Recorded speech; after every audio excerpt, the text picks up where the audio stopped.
kahit na galing ka sa tao, pagka may namatay, nakikisip pa niya ka doon. Pero sa kanila po, bakit rin na sa leeg, natuwa pa, nag-celebrate pa. So, ganun po katindi yung kasamaan na nangyayari na sa mundo. Ito po si Charlie Kirk ay naninindigan pagdating doon sa katotohanan. No, meron siyang political aspect at saka sa religious aspect. No. Pero ang pinaka-primary niya doon is yung gospel ni Cristo. Yun po yung pinaka-mission niya. Yun po yung pinaka-ministry niya. So, maraming kaliwas doon sa kanyang principle based doon sa Bible ang hindi sumasang-ayon sa kanya. At to the point na i-assassinate yung buhay niya. Pinatay po siya. Dahil po doon sa katapangan niya para ihayag yung katotohanan doon sa mundo. So, ganun po yung nangyayari ngayon.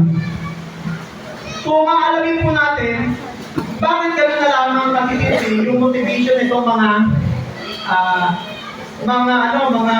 apostol na ito at yung mga lingkod ng Diyos.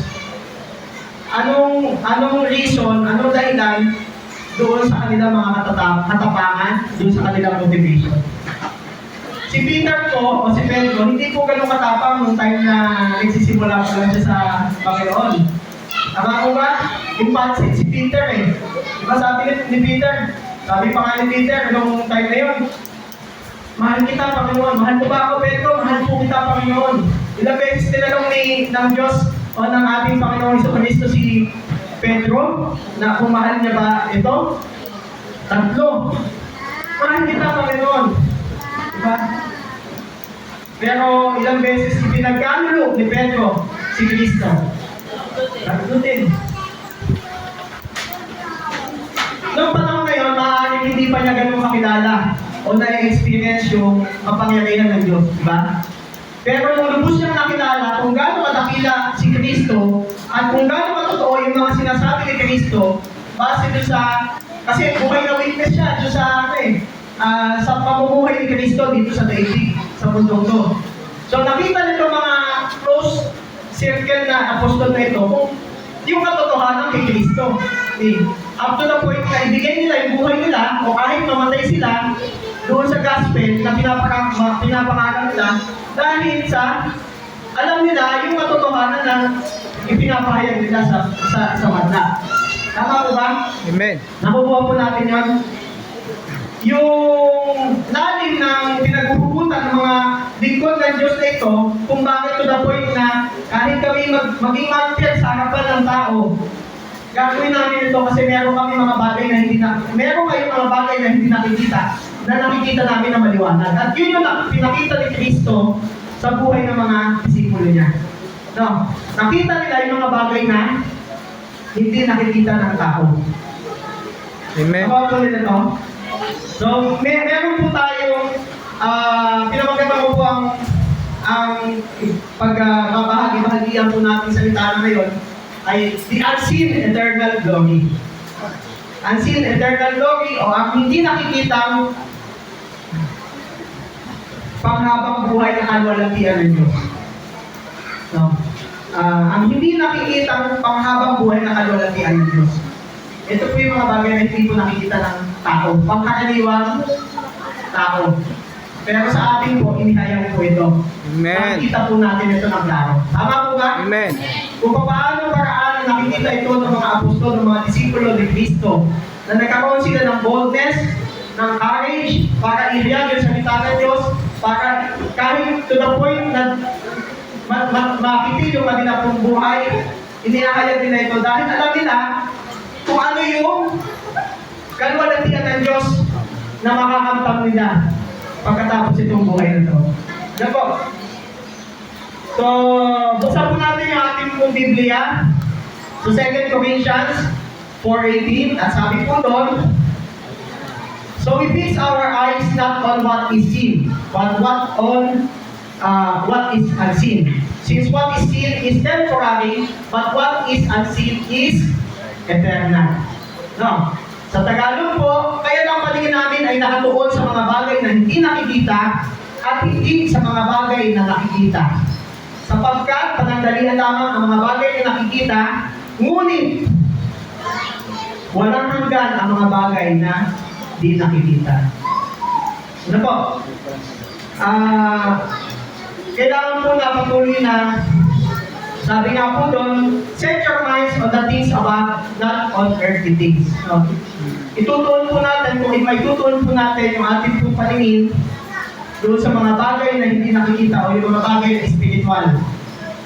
Makakapamuhay po tayo dito sang-ayon doon sa kalooban ng Diyos. Ano po?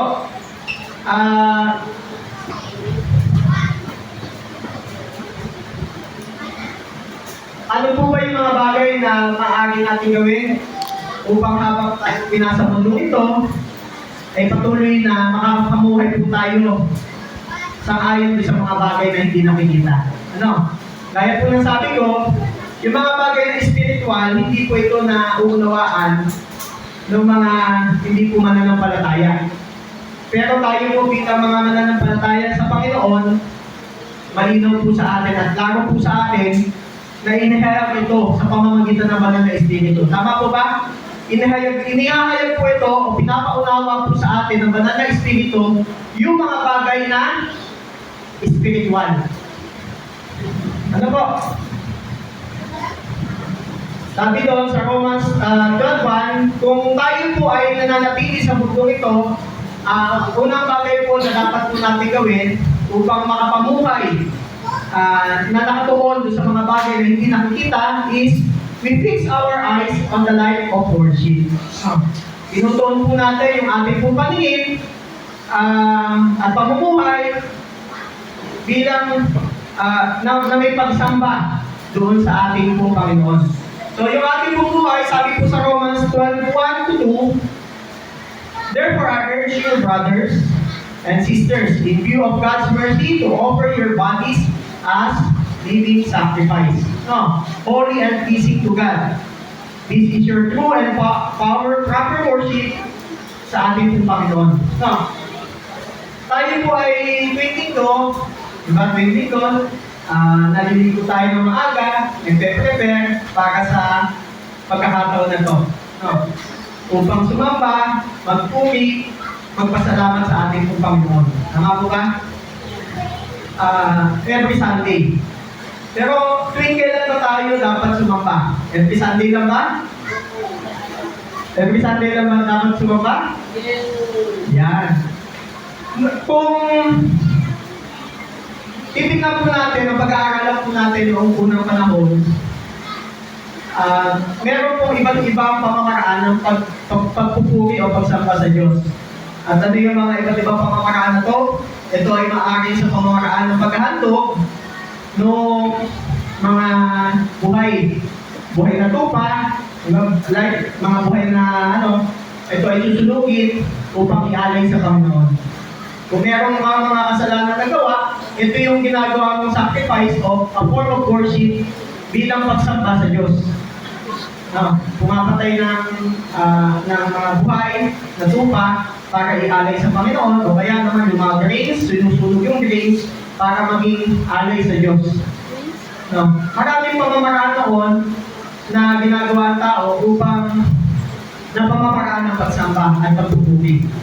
Pero sabi po dito sa Romans 12:1, offer your bodies as living sacrifice, holy and pleasing to God. Ang ibig po sabihin nito, yung bago yung Sunday, di po ba yung Monday to Saturday, maaari po tayo magpuri. Maaari po tayo mag-worship pa rin sa Panginoon. Sa paanong paraan? Sa pamamagitan po ng ating pong katawan. Sa pamamagitan ng pagsunod o paggawa ng mga kalooban ng Diyos. Ano po? Pinag-aaralan po natin yung Biblia at nandito po nakapaloob yung pinaka-blueprint. Ano yung mga guidelines na dapat gawin? Paano natin gagawin ito? Sa pamamagitan ng banal na Espiritu, tinutulungan po tayo para makapamuhay sa ayon dun sa kalooban ng Diyos. So, ibig po sabihin, kahit po ano man yung ginagawa natin, nasa eskwelahan man tayo, nasa trabaho man, nasa bahay man, di po ba? O saan man lupalong ka, naroon yung mga pagkakataon na yun, from Monday to Sunday, ito po ay ginagawa natin ng may pagsamba. Inihahandog natin yung ating sarili bilang buhay na handog sa ating Panginoon. Living sacrifice, buhay na handog tayo sa Panginoon. At tayo nagpupugi sa Panginoon kapag ginagawa natin yung kanyang kalooban sa buong sa Monday to Saturday na yun. Nakuha po natin, ibig po sabihin, hindi lang tayo Kristiyano kapag, uy, Sunday, Kristiyano na naman ako. Di ba? May magpupugi na naman, mananalangin, tatalon at mag-praise and worship. No, we are not Christians every Sunday only. We are Christians from Monday to Sunday. At ginagawa natin ito, di ba? Sabi doon, sa lahat ng ating ginagawa, gawin natin yung lahat ng bagay na ito ay parang ginagawa natin sa Diyos. No.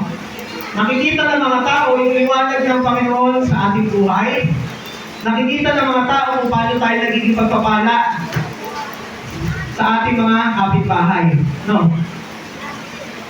Kristiyano ako doon sa ano. Dito lang ako magiging Kristiyano doon sa mga taong gusto ko. Diba? Kasi ito yung mga ka-close ko lang. Ito yung mga taong okay sa akin eh. Kristiyano ako dyan. Pero doon sa mga galit sa akin, hindi ako Kristiyano dyan. Diba? Sabi ka sa akin.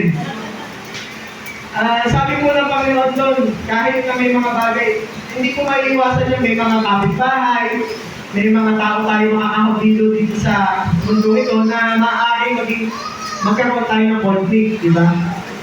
Kaya sabi ko doon, kapag mahal ko natin ang Panginoon, naipaparamdam ko natin ito doon sa mga tao na kapaligid sa atin. Dahil yung mga tao ayaw parang nakakasalubong mo, ayaw mapansinin, tingnan mo lang din. Antay mo tingnan na. Kung hindi ka tinignan, okay lang. Basta ikaw ay willing na sila ay batiin. Di po ba? Ganun lamang po yung buhay. At wala pong masama doon kung ikaw yung unang mag-a-approach. Di po ba? Kasi kung ikaw yung may kinikim-kim, nakakatanda po yun. Di ba? Yung pagiging bitter, nakakatanda yun. Kasi yung makikita mo na lang yung tao yun, parang inaiinisan mo to. Ayoko talaga. Iiba na lang ako ng daan. Diba? Iiwasan ko. So, mahirap po maging bitter. Ang lagi po natin iisipin, kung ito yung last day mo na sa mundo to. Diba? Kinabukasan, wala ka na. Meron ka magaling na tao. Hindi mo mapapansinin yan. Last day ko na ngayon, bukas wala na ako dito. Hindi kita papansinin. Hindi mo ba papansinin yun? Siyempre papansinin mo, last day mo na ngayon eh, di ba? Last day mo na ngayon. Huling pagkakataon na para matiin yung tao yun na medyo kinaiinisan mo, mayroon kayong conflict, papatiin din yun. So sa ating pong buhay, hindi po natin kailangan maging last day ngayon para lamang gawin yun. Hindi, dahil sa tayo po ay nasa Panginoon, mahal na natin ang Panginoon at pinakalas ng Panginoon yung pag-ibig niya sa atin, kailangan po lagi din po tayong willing na ibigay yung pag-ibig ng Diyos dun sa ibang tao. Kahit na po minsan may talagang may mga ganun, di ba? Kasi tao din po tayo, minsan nakakasakit ang damdamin natin, pero kailangan po natin gawin yun kasi yung pag-ibig po ng Diyos na kanasan po natin, kailangan din po natin iparamdam sa ibang tao yun. Di po ba? Hindi naman sa mga gusto natin tao, kundi sa mga tao hindi ko gusto to.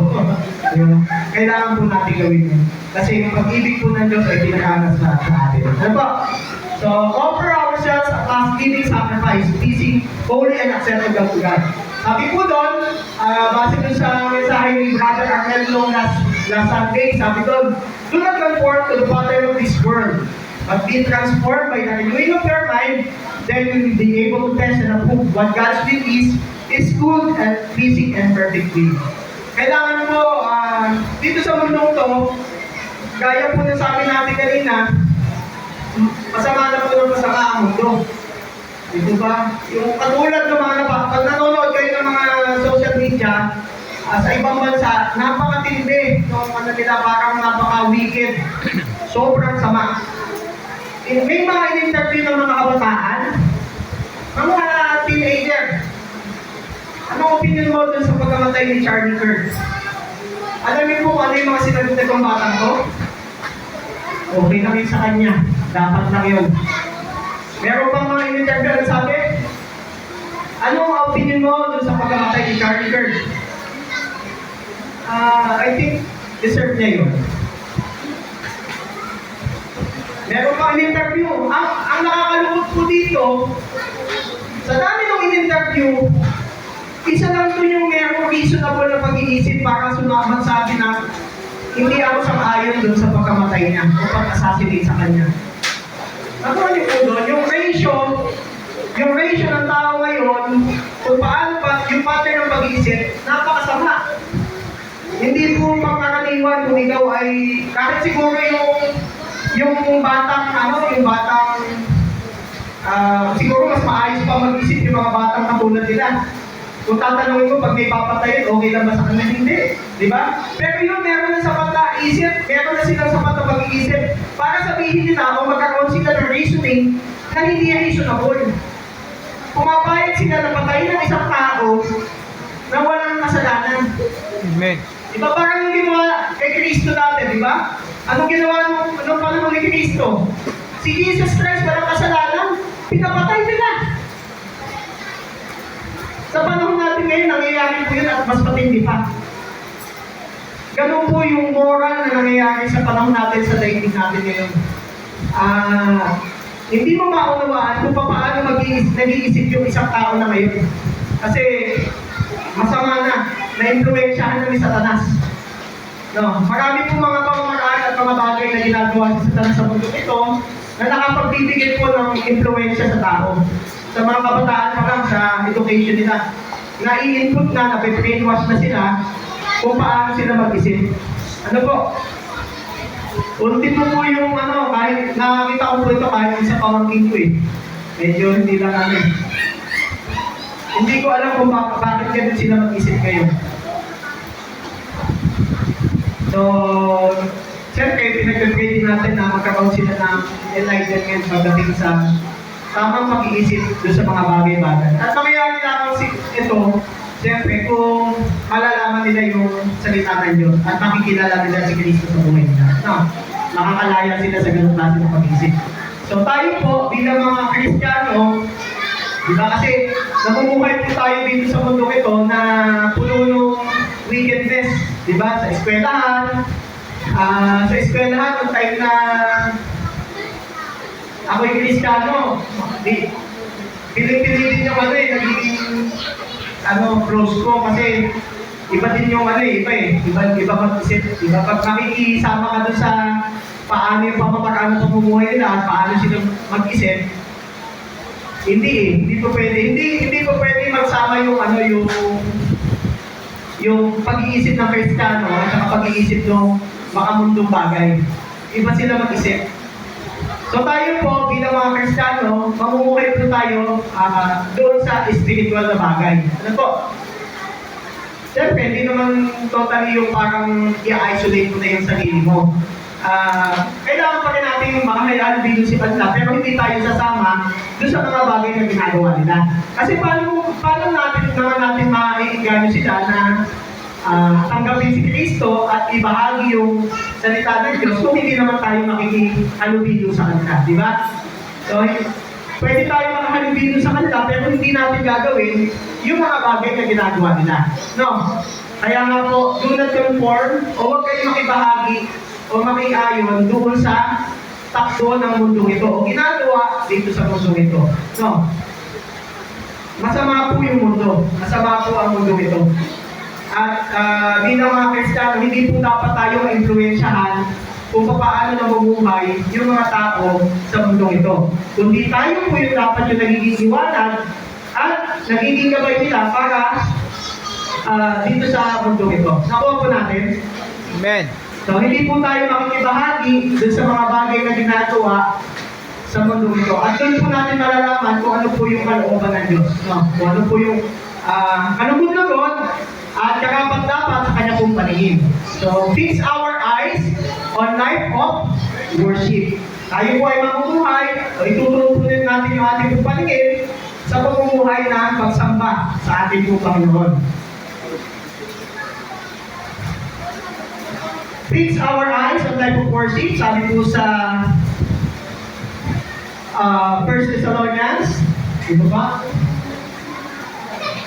Sabi po sa 1 Thessalonians 4:7, For God did not call us to be impure, but to live a holy life. Hindi po tayo tinawag ng Diyos upang magpatuloy sa buhay ng makasalanan. Tayo po ay tinawag ng Diyos upang mamuhay ng may kabanalan. Sabi po dito, to live a holy life. No. Kung tayo po ay nakakilala kay Kristo sa ating Diyos, hindi po natatapos din yun. Dahil po sa pag-ibig natin sa Kanya, nangyayari po nun, ang manifestation po nun, dapat namumuhay tayo ng may kabanalan. Ano po ba yun? Nakuha po natin? Namumuhay tayo ng may kabanalan. Hindi naman po instant yun na gano'n. Ay, naging Kristiyano ko, banal na ako agad kinabukasan. No? Unti-unti po, from grace to grace, binabago po tayo ng ating po Panginoon hanggang sa makita niyo po na, uy, iba na yung mga bagay na gusto ko. Iba na yung mga bagay na desire ko. Di po ba? Amen. Ganun po yung dapat na nagiging pagbabago sa ating pong isipan at puso. Sabi po doon, di po ba? Kung sino man anak kay Kristo, di ba? Ang sino man anak kay Kristo, siya na iba, isang bagong nilalang. Ang lumang buhay niya ay wala na at siya ay isang bagong nilalang. Diba? Kaya nga po, doon po na-derive yung salitang we are born again. At tayo po ay pinanganak na muli upang mamuhay sa ayon sa kalooban ng Diyos. Ako po natin, tayo po ay lumalakad na may kabanalan, tayo po ay lumalakad sa ayon doon sa kalooban po ng Diyos sa atin. No? Ako. Amen. So, for God did not call us to be pure, but to live a holy life. Ang ating pong Panginoon, ang ating pong Diyos ay He is a God of love. He is a God of grace, and He is also a God of mercy. Siya po ay Diyos ng pag-ibig, Diyos ng kaawaan, diba? Diyos ng pagbibigay. And the God of grace. God of ano po siya? Siya po siyang Diyos ng nagbibigay ng mga bagay na hindi karapat-dapat sa iyo. So, yan po ang ating Diyos. Yan po yung attributes ng ating Diyos. Pero wag po natin kakalimutan na ang ating Diyos is a God of justice din. Siya po ay matuwid. Ibig po sabihin, kapag mahal siya, mapagpatawad, mapagbigay, pero matuwid din po siya. Kaya nga po, kailangan din po nating sumunod sa ayon sa kabanalan ng ating Panginoon. Alam niyo po yung istorya ng prostitute. Pero po, nangangaral po ang ating Hesus Kristo doon sa publiko. At meron po dinala yung mga Pariseyo doon sa kanyang harapan para subukin siya. Dinala ng mga Pariseyo habang nangangaral si Kristo sa harapan ng maraming tao yung isang prostitute. At ito pong prostitute na ito, inilagay sa harapan ni Kristo at ang sabi ng mga Pariseyo, Jesus! Ang babaeng ito ay nahuling nangangalunya. Base kasi sa Old Testament o Mosaic law, Old Testament law, ang sino mang nahuli nangangalunya ay dapat patayin. Kamatayan ang kanyang kabayaran kapag nahuli sila ng nangangalunya. At itong babaeng ito, nahuli nangangalunya. Gusto nilang malaman kung ano yung magiging desisyon ni Jesus doon sa babae yon. So, syempre, dahil alam ni Jesus yung iniisip ng mga Pariseo, gusto siyang i-entrap doon sa sitwasyon na yon, ang ginawa ni Jesus, yumuko siya at nagsulat sa lupa. Pagkatapos siya magsulat sa lupa, tumayo siya at ang sabi niya, Sino dito ang walang kasalanan? Siya ang unang bumato sa babae ito. Kala nila may entrap nila si Jesus. At anong nangyari dun sa sitwasyon na yun? Unti-unti, itong mga Pariseo na to, nagsipag, alisan. Kasi alam nila, wala sino man sa kanila ang matuwid. At sila mismo may kasalanan din. Nakuha po natin yon. After nung makapangyayari po yun, ang sabi ni Jesus doon sa babae, nandiyan pa ba sila? Sabi ng babae, wala na po. Umalis na po silang lahat. Sabi ni Jesus doon sa babae, sige, tumayo ka, sige, pumayo ka. At huwag nang magkasala. Ako po natin yun. Amen. So, we are encouraged after we are forgiven by God, after na tayo po ay makatanggap at makakilala kay Kristo, mag-repent. Ibig po sabihin ng repentance is 360 degree na pagtalikod ba? Ilang degrees na pagtalikod? Ha? Ilang degrees? 360 degrees. Bumalik tayo, no? Ibig sabihin, kapag tayo po ay nag-repent, we must be 180 degrees. 180 ito lang. Kasi pag 360, sabi ni Pastor, di ba, Pastor Ming, yan yung 360, umikot ka lang. Sabi, umikot daw po, tumalikod sa kasalanan. Umikot naman ako, 360 degrees nga lang. So, napasobra ka kasi bumalik ka din dun sa dati mong gawin. Kapag tayo po ay nag-repent at pinatawad ng Panginoon, kailangan po natin mag-180 degrees decision doon sa ating po buhay. Ibig po sabihin na 180 degrees, ito yung mga dati kong ginagawa na hindi ka nagtulong sa Diyos. Hindi ko na ito gagawin. Kasi ako ay lingkod na ng Panginoon. Nakuha po natin yun. Yung po yung sabi din ng pamuhay na may pagpupuri pagsamba sa ating pong Panginoon. Ano po? Amen. Sabi sa 1 John 5:3, in fact, this is the love of God. Keep His commandments, and His commandments are not burdensome. No? Ito yung pag-ibig ng Diyos. Ang pagsunod sa kanyang mga kautusan. At ang kanyang mga kautusan, hindi po ito mabigat. Hindi po ito mahirap gawin. Kapag tayo po ay umiibig sa Diyos, di ba? Lahat naman po siguro dito umibig. Tama ba? Nasumpukan ng bawat isang umibig. Masarap ba umibig? Saralu. Umibig ka sa Saralu. Hindi ba umibig daw? Nagpapatibok pa lang ng puso. Masarap, di ba? Kapag ikaw ay umibig sa isang tao, siyempre gagawin mo yung mga bagay na nagtutulog sa kanya. Tama ba? Meron ka umibig dito, meron ka naligaw dito, sa umpisa pa lang, pinakita mo na agad yung masamang ugali mo, yung mga bagay, yung makaka-disappoint doon sa iniibig mo, di ba? Gagawin mo lahat yung mga bagay na maaaring mag-please doon sa iniibig mo. Tama po ba? Gagawin mo lahat yung mga bagay na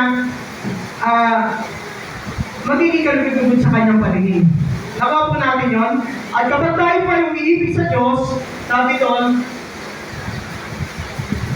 ginagawa po natin yung mga bagay na kalugod-lugod sa Kanya. So every time na gumagawa po tayo ng bagay, o gagawin po natin ng isang bagay, dalawa lang po yung isipin natin. Magiging kalugod-lugod ba ito sa aking iniibig o hindi? Ma-open ko ba yung iniibig ko dito? Ma-open ko ba yung Diyos ko sa gagawin ko? Kapag yun po yung naging motivation po natin, sa tingin ko po, lahat po nung gagawin natin, kung ginagawa po natin ito may pag-ibig sa ating Diyos, ayaw po natin na ma-open ng Diyos sa gagawin natin. Di po ba? Gagawin po natin yung mga bagay na magiging kalugod-lugod sa kanyang paningin. Ano? Yan. Galatians 6:9 sabi doon, let us not be weary in doing good, for at the proper time we will reap a harvest if we do not give up. Huwag po tayo mapapagod, mapapagal sa paggawa daw ng mabuti. No?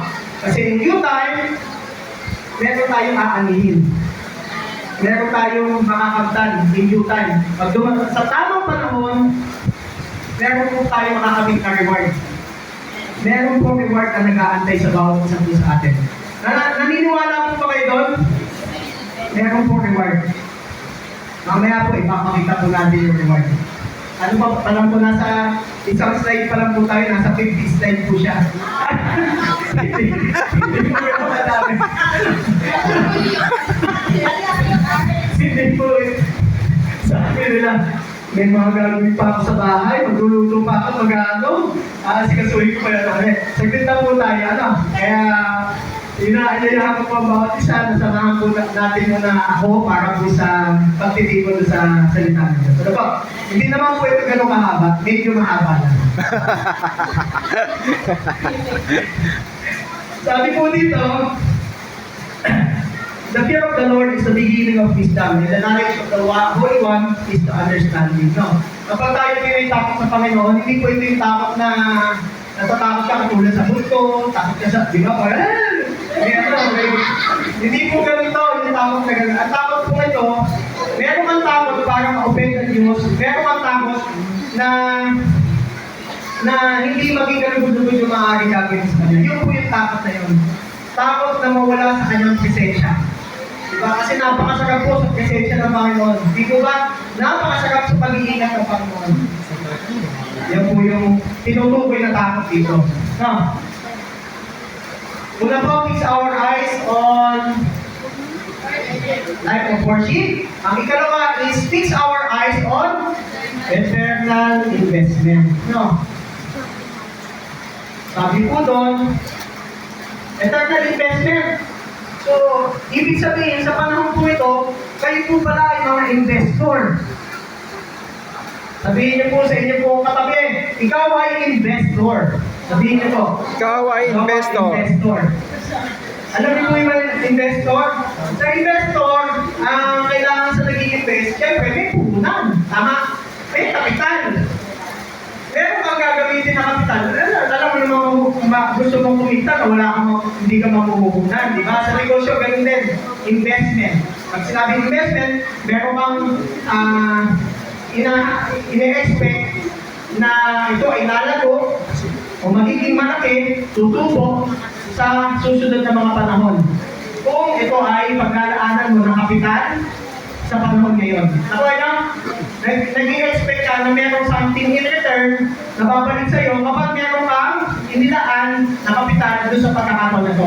Pero yung tinutukoy po dito, investment ay hindi po nakakailangan ng kapital o nangangailangan ng ano pa man na bagay sa iyo. Wala kang ilalabas na kapital. Pero, meron kang posibileng o pwedeng kitain. Amen. Tayo po ay nag-i-invest sa mundong ito. Alam niyo po yun? At ang mga bagay na ginagawa po natin dito, di ba, yung mga sufferings, katulad po sabi dito, I consider that the present sufferings are not worth comparing with the glory that will be revealed in us. Sabi ito ni, ang ating apostol.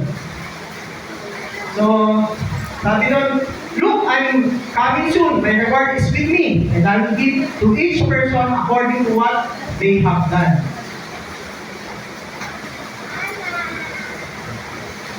And into an inheritance shall never perish, spoil or fade, the inheritance in get in heaven for you.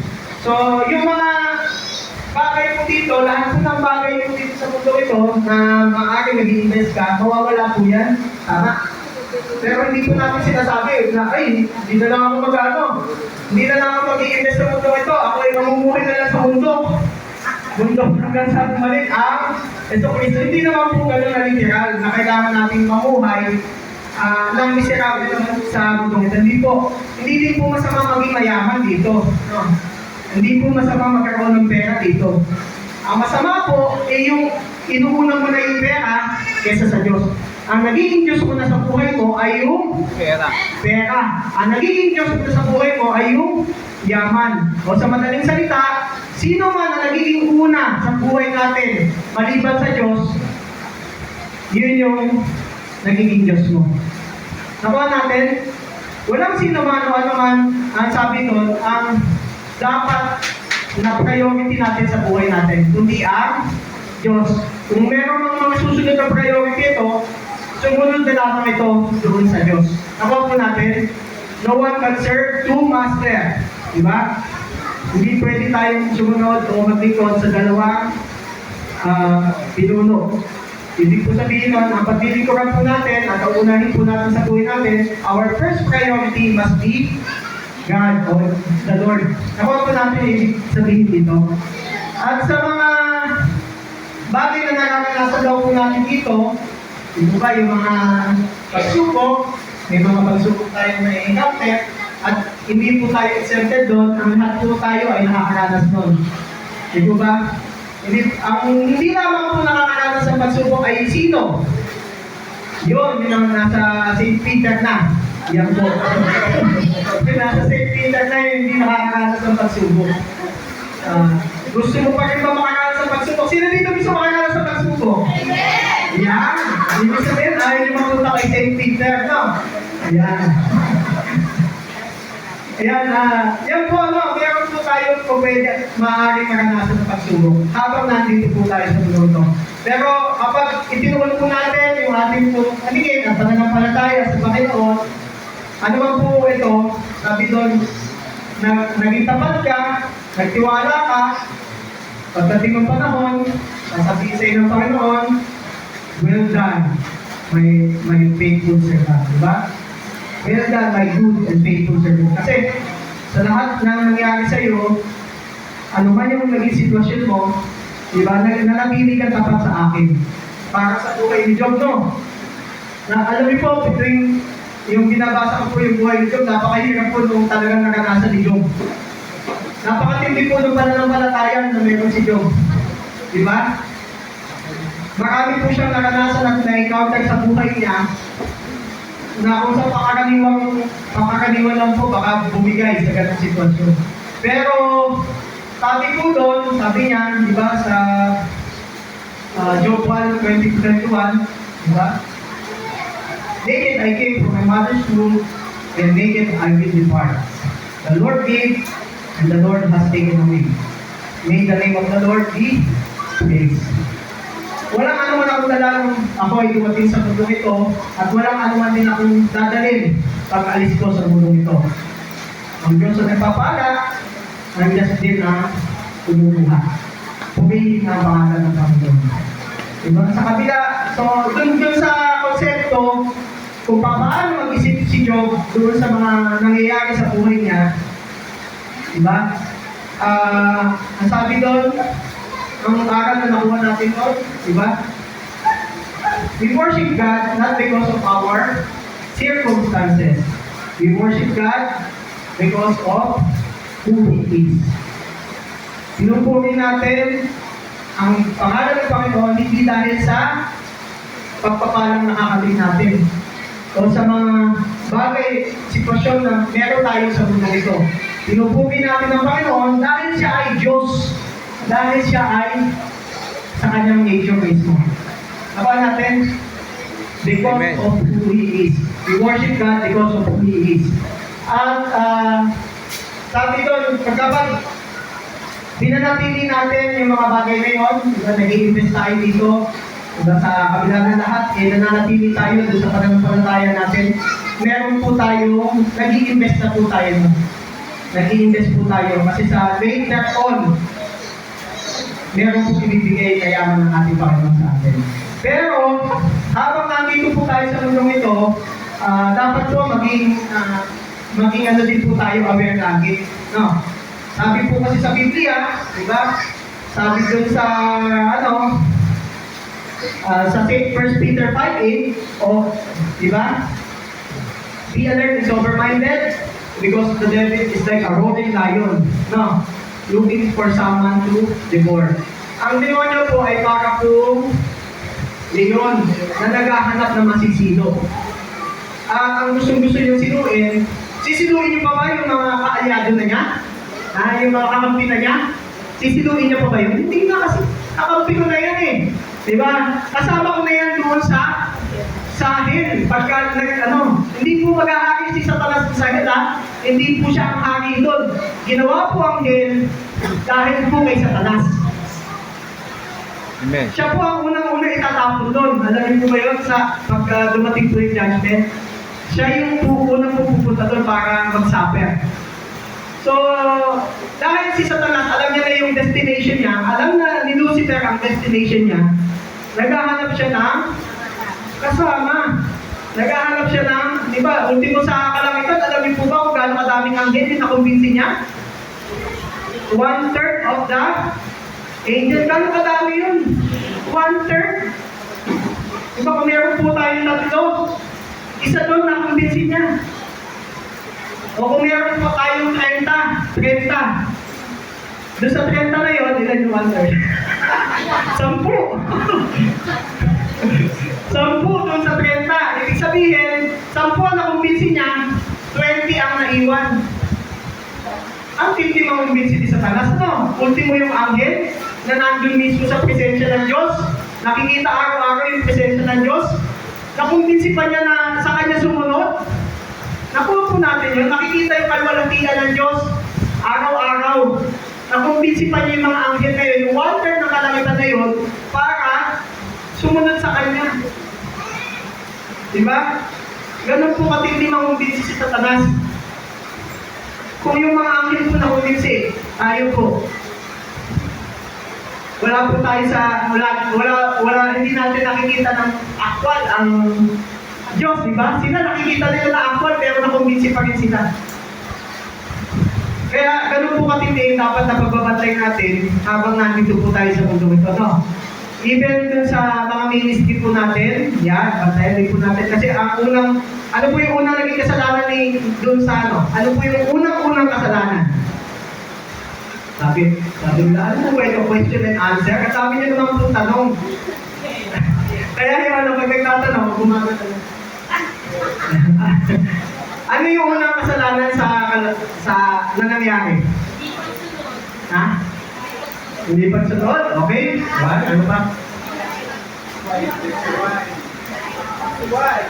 Hindi pagsunod? Sa Garden of Eden nga tayo, no? Yan, tama. Pero, ang unang-unang kasalanan talaga, alam niyo po ba kung ano? Pride. Yes. Pride. May pride ka ba sa bahay? Ano yun? Baka sabihin niyo, wala po akong pride kasi time po ang gamit namin sa bahay. Ano? Sir? Yung pride po, o yung pagiging mapagmataas, di ba? Kasi doon po umagsak si Satanas. Di ba sabi doon, I will make myself like the Most High. Yun yung unang kasalanan.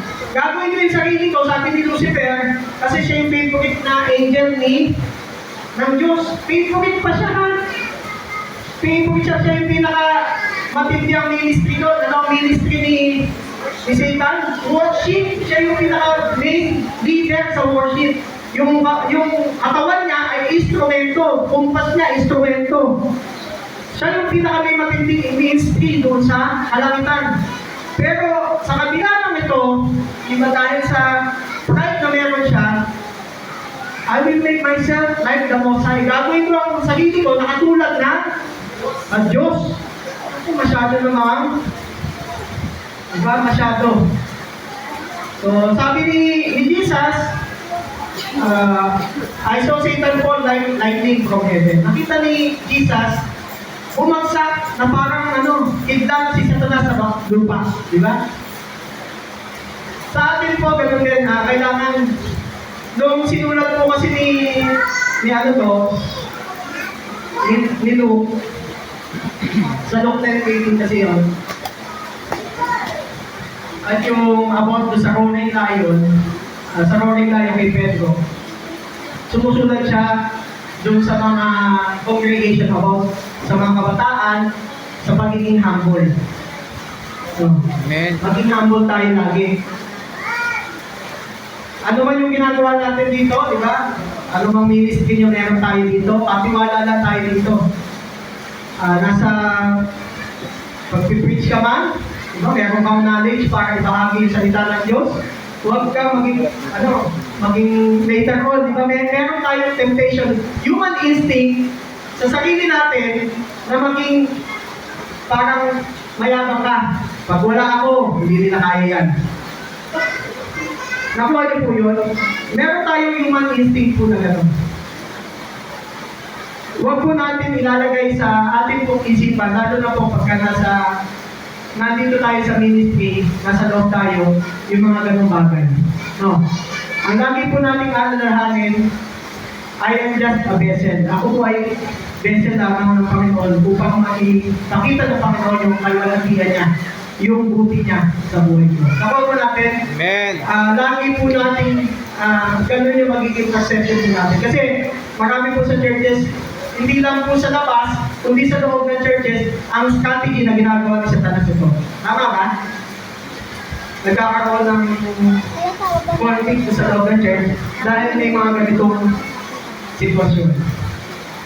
So sa atin po, ano man yung ginagawa natin ng ministry doon sa loob ng simbahan, lagi po natin aalalahanin na tayo ay vessel lamang. Wala man tayo o nandun man tayo, gagawa ang Diyos doon sa loob na yun. No? Tayo ay instrumento lamang ng Diyos para maging pagpapala sa iba. Kaya huwag po dumating sa point na ating sarili na paangkinin na po natin yung glory na karapat-dapat po sa Diyos. Nagawa pa natin yun? Amen. Ano man yung ginagawa po natin sa loob ng simbahan? Tumutugtog man tayo, nagsasalita ka man doon sa simbahan, di ba? Ikaw man ay nagpapaawit, o ikaw ay anumang instrumento yung ginagamit natin, o ano pa ang ministry ito. We do it because of our God. Tama? Fix our eyes on life of worship. Fix our life on life of eternal investment. Huwag natin ito hayaan na ito ay nakawi sa Satanas sa atin. Ano po? And the third one is fix our eyes on Jesus. Yan. Sabi sa Hebrews 12:2, fixing our eyes on Jesus, the pioneer and perfecter of faith, for the joy set before him, he endured the cross, scorning its shame, and sat down at the right hand of the throne of God. Yan po. Lagi po natin itutuon yung ating paningin sa Panginoon habang tayo pinandito. Nakuha po natin. Amen. Hindi po sa tao. No? Maraming bagay po na maraming weakness ang tao at may mga possibility na baka ikaw ay matisod.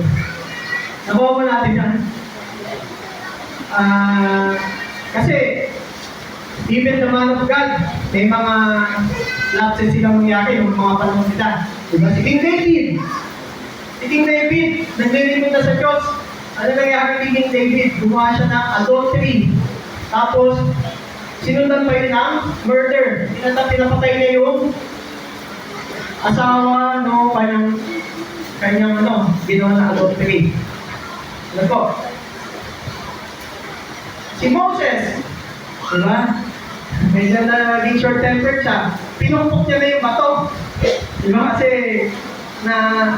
inis na siya doon sa paglilid doon sa Israel. Siguro sabi ni Moses, bakit pa kasi akong napili-pili dito? Ang liligaling ng tao ito. Saan? Diba? Pinalibag niya na yung baston niya doon sa pinumpok niya yung baston doon sa bato. Sa atin po, we must always fix our eyes on Jesus. No, siya po yung magpe-perfecto ng ating po pananampalataya sa Kanya. No.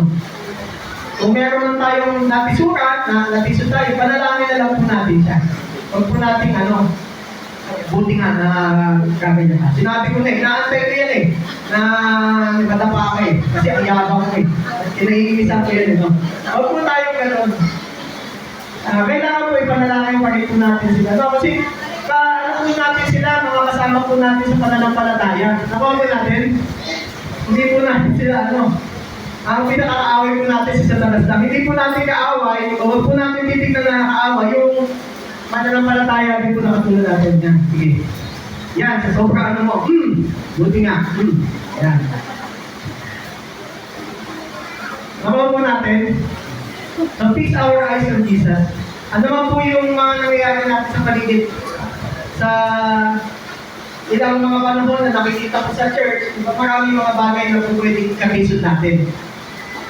Pero bilang matured ng mga Kristiyano po, ang paningin po natin, ano man po yung mangyari sa paligid, nakatuon pa rin po kay Jesus.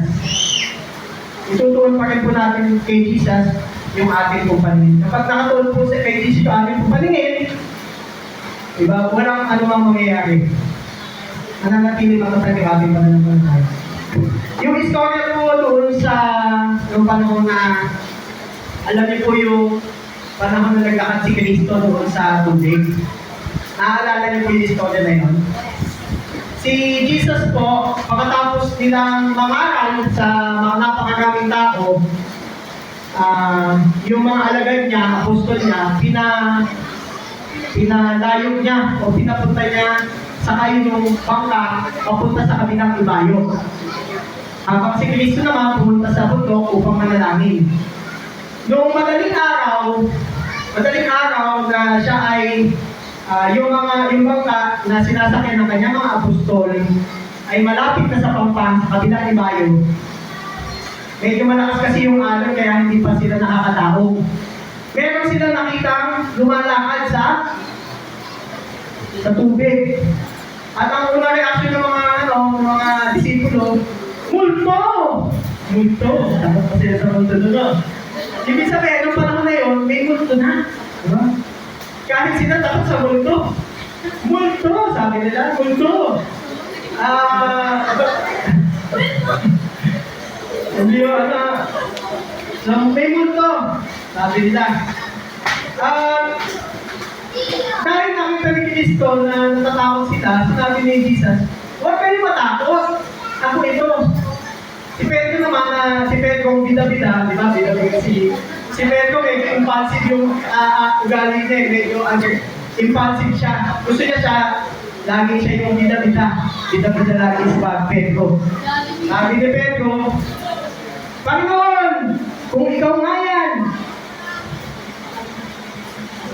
papariyanin mo ako. Kaya ako pumunta dyan pa sa iyo. Para, o gusto siguro ni Pedro na may experience din lumakad sa tubig. Diba? Si Pedro ang pita-pita, bumaba sa bangka. Pagbaba sa bangka, diba? Pagbaba sa bangka, lumalakad siya. Biglang napalingon siya kasi, ay, ang lakas ng hangin. Ang lakas ng hangin. At dahil sa lakas ng hangin, ang sabi ni Pedro, ang lakas ng hangin, lumubog si Pedro. At sabi niya, Panginoon, tulungan mo ako. Diba? Si Jesus naman, the rescue, kinuha si Pedro. Diba? Si bida-bida Pedro, lumubog. Yan, napapala ni bida-bida Pedro. Pero, okay sana yung pagiging bida-bida ni Pedro. Kung ano naging mali sa sitwasyon? Ha? Nag-focus siya doon sa hangin na nakapokus na siya noong una kay Jesus. Naglalakad na siya, actually nakalakad na siya, kaya nga lumubog siya eh. Ibig sabihin, nakalakad na siya doon sa tubig. Kaya lang, nung nakita niya na panlakas yung tubig, imposible ka nun. Mabubuhay ako dito pagka hinampas ako nito, di ba? Lumubog siya. Nawala yung paningin niya o yung focus niya doon kay Jesus. Ang sabi ni Jesus, napakaliit na pananampalataya. Di ba? Ibig sabihin po doon, di ba? Ituon po natin yung ating po paningin kay Jesus. Ano po yung mga hangin sa buhay natin na maaaring nakakalis sa pagtuon natin sa paningin kay Jesus? At sa mga pagkakataon na yun, yun po yung mga posibilidad na po pwede po tayo magkaroon ng distraction sa ating po pagsisilbi sa Panginoon. Ano po? Iwasan po natin yung mga distraction na yun. So sabi po doon, di ba? Hanggang natin, ang pinaka doon, siyempre, ituon natin yung ating po paningin kay Jesus. Ano man yung mga hangin o ano man yung mga bagay na maaaring maging distraction, tao man yan,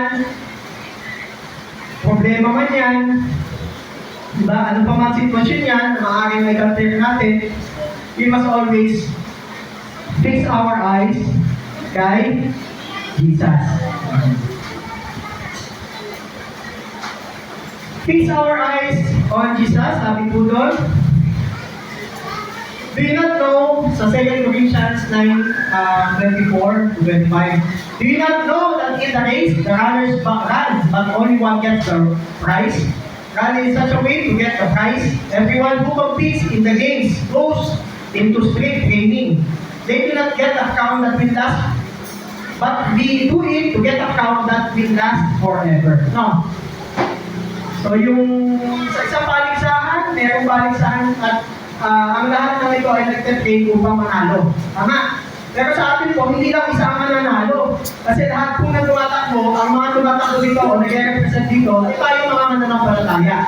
Lahat po na tumatakbo at nabubuhay sa mundo ito, na may pagsunod kay Kristo, lahat po tayo mananalo. Later on. Amen. Hindi po isa lang ang mananalo sa atin. No? Amen. Lahat po tayo ay mananalo later on.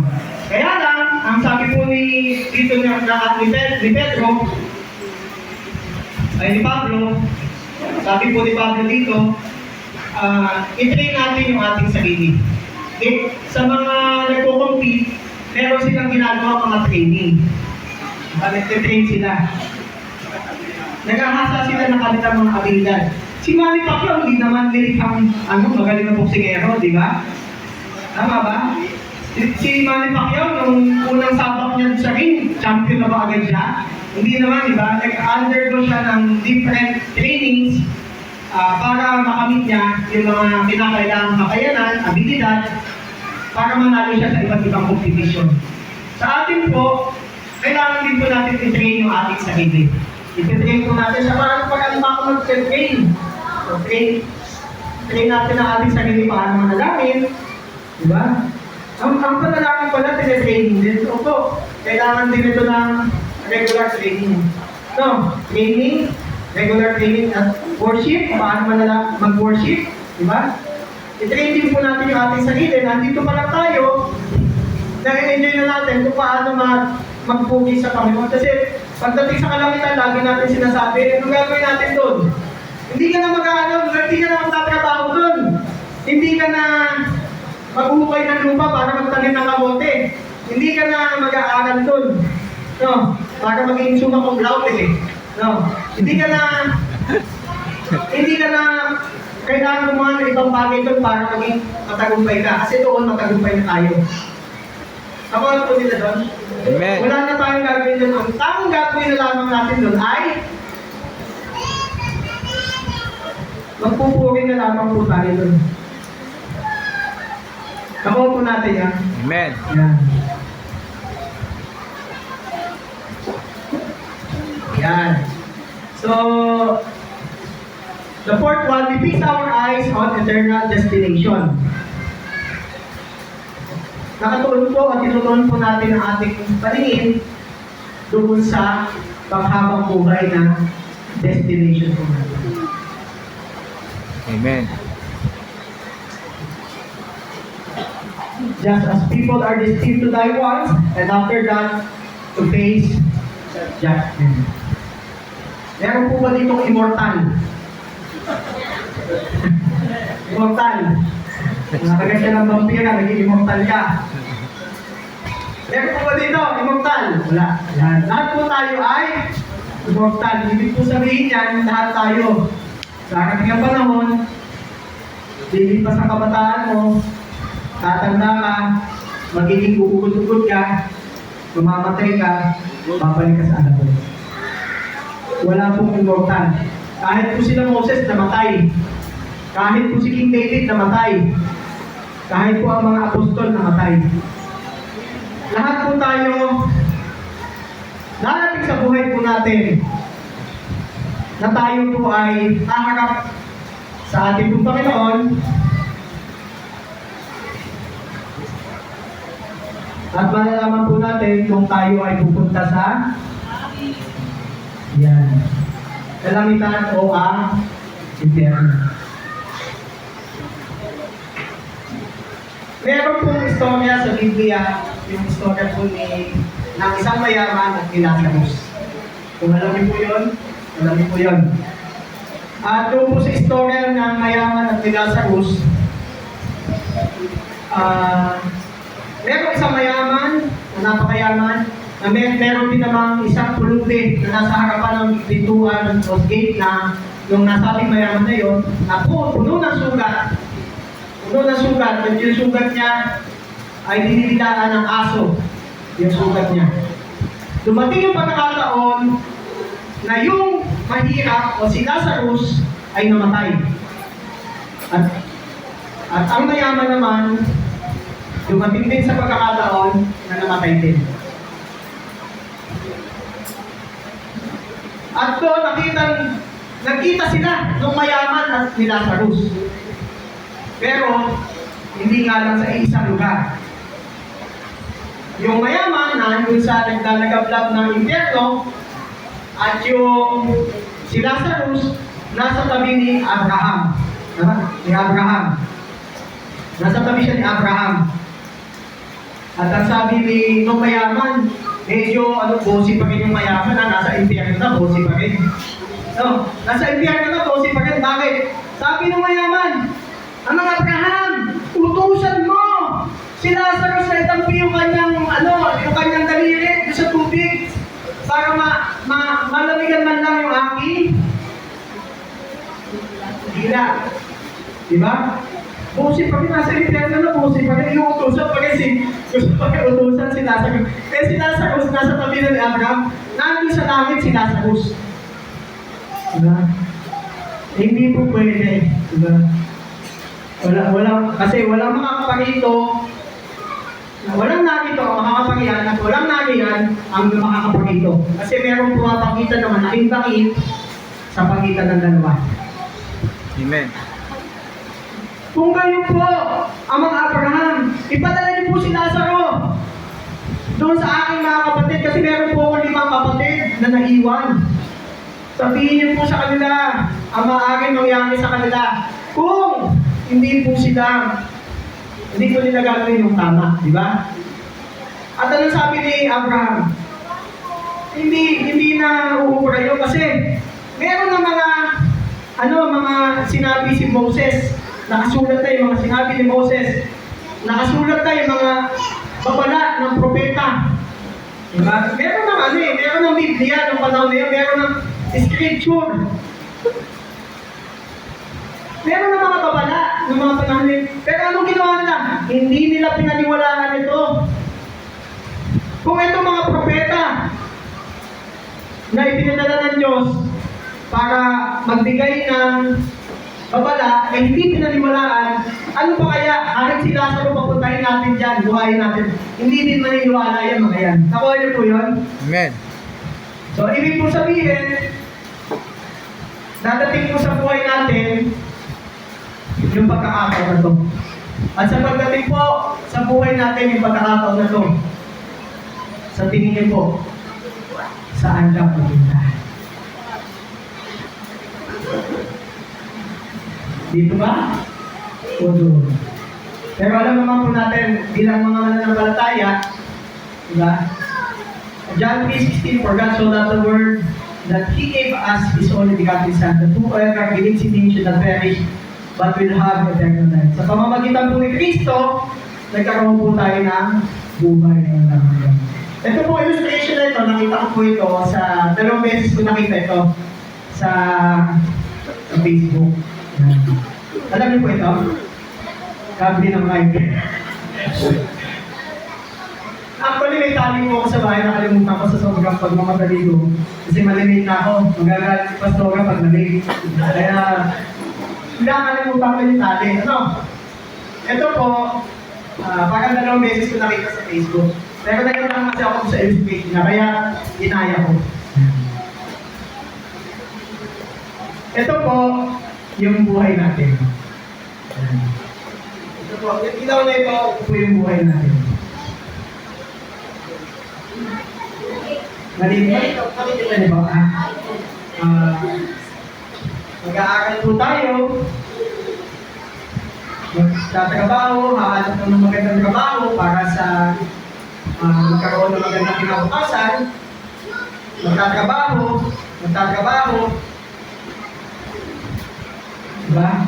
Magtatrabaho, gugugulin mo yung panahon mo para kumita ng pera. Yan dito, mag-retire ka na dito. Retire kasi, meron ka na sapat na pera. Nag-iipot ka na sapat. Nagugol mo yung panahon mo sa pag-aaral, pagtatrabaho, at ibang mga bagay dito sa mundo ito. Ito na lang yung buhay mo. After 2 years, nakaipo ka na ng malaki, pwede ka na mag-relax. After 2 years, nag-relax ka ng tuluyan. Namatay ka na.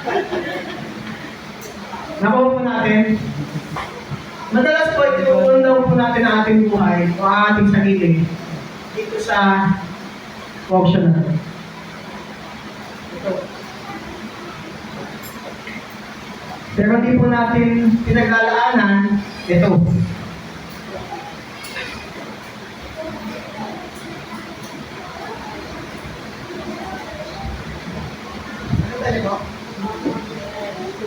Bakit hindi natatapos, ano? Dahil wala po talaga katapusan yun.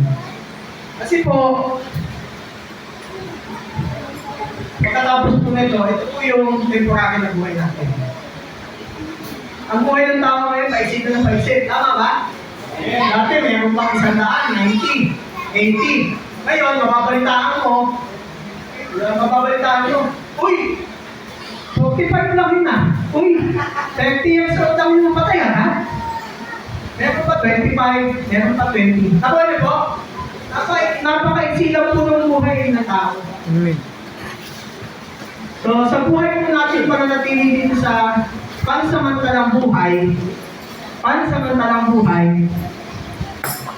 huwag po natin gugulit ang ating panahon na hindi po natin kasama ang Diyos.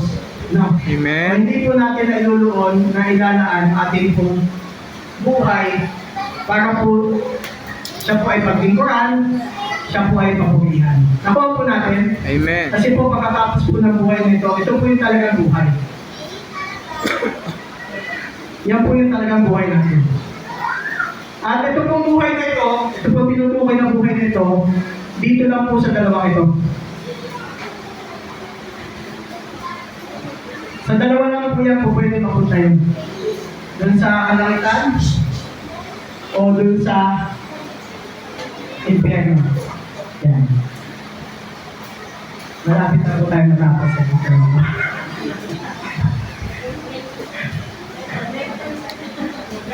Gusto nyo ng break time? Ito makain ko muna yan kasi mas naura para sa ano.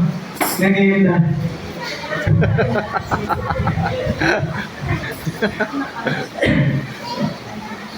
Sabi po sa Ecclesiastes 3, there is a time for everything and a season for every activity under heaven. Merong panahon sa lahat ng bagay. A time to be born and a time to die. Merong panahon para ikaw ay ipanganak at merong panahon para tayo ay mamatay. I said to myself, God will bring into judgment both the righteous and the wicked. For there will be a time for every activity, a time to judge every deed. No. Meron pong panahon sa lahat ng bagay. At sabi ko doon, meron pong taon-taon na pinaparapon. Meron pong 56 million na pinaparapon. Alam niyo, gusto niyo po bang sumali doon sa 56 million raffle na yun, taon-taon? 56 million. Sino po yung gusto sumama doon sa 56 million raffle? 56 million na raffle taon-taon at 130,000 daily na raffle.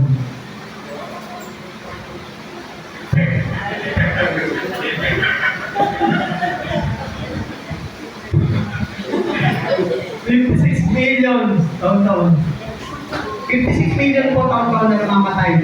Base po doon sa data ng mortality rate ng global mortality rate. 56 million na namamatay taon-taon.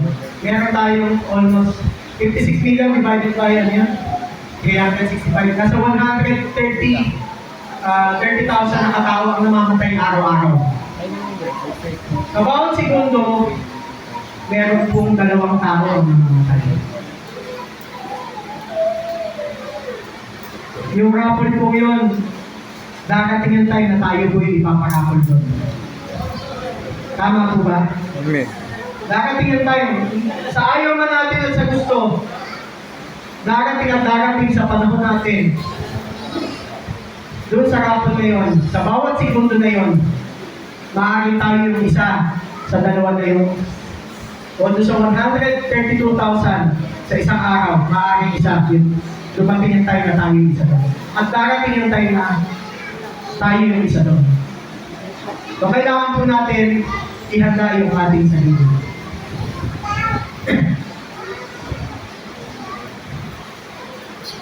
Ituon po natin yung ating pong paningin doon sa eternal reward ng ating pong Panginoon.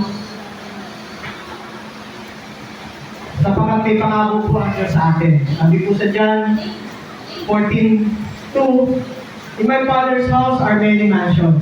If there were not so, I would have told you. I go to prepare a place for you, and if I go and prepare a place for you, I will come again and receive you unto myself. And where I am, there you may be also." No. Ang ating pong Panginoon ay umalis at naghahanda ng mansion po natin sa kalangitan. Meron po inihanda mansion sa bawat isa po sa atin sa kalangitan. Ano po?